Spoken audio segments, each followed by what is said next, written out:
নমস্কার বন্ধুরা, আশা করছি সবাই খুব ভালো আছেন আর আমিও ভালো আছি। আজকে বানিয়েছি একদম অন্যরকমভাবে 3 কাটা মাছের চচ্চড়ি। কড়াইয়ে সামান্য পরিমাণে তেল দিয়ে তেলটা গরম হয়ে গেলে লবণ আর হলুদ দিয়ে মাখানো মাছগুলো ভেজে নেব। আর এদিকে কিন্তু মাছগুলো লবণ আর হলুদ মাখানোও হয়ে গেছে, বেশ ভালো মাছগুলো ফ্রেশ। আর এদিকে তেলও গরম হয়ে গেছে, তেলটার মধ্যে মাছগুলো দিয়ে দেব।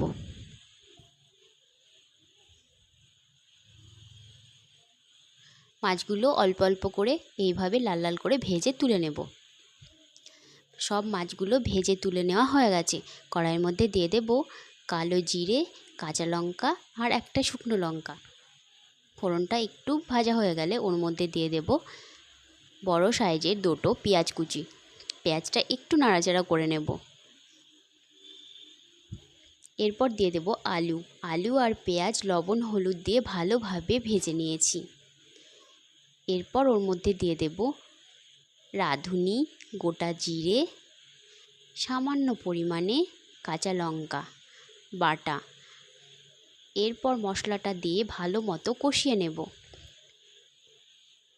বেশ ভালো মতো কষানো হয়ে গেলে ওর মধ্যে দিয়ে দেব সামান্য পরিমাণে জল। 3 কাটা মাছ অনেকেই শুনেছেন বা অনেকেই শোনেননি, মাছটা কিন্তু খেতে দারুণ আর বেশ সুস্বাদু। এইভাবে কিন্তু 3 কাটা মাছের চচ্চড়ি বেশ ভালোই লাগে।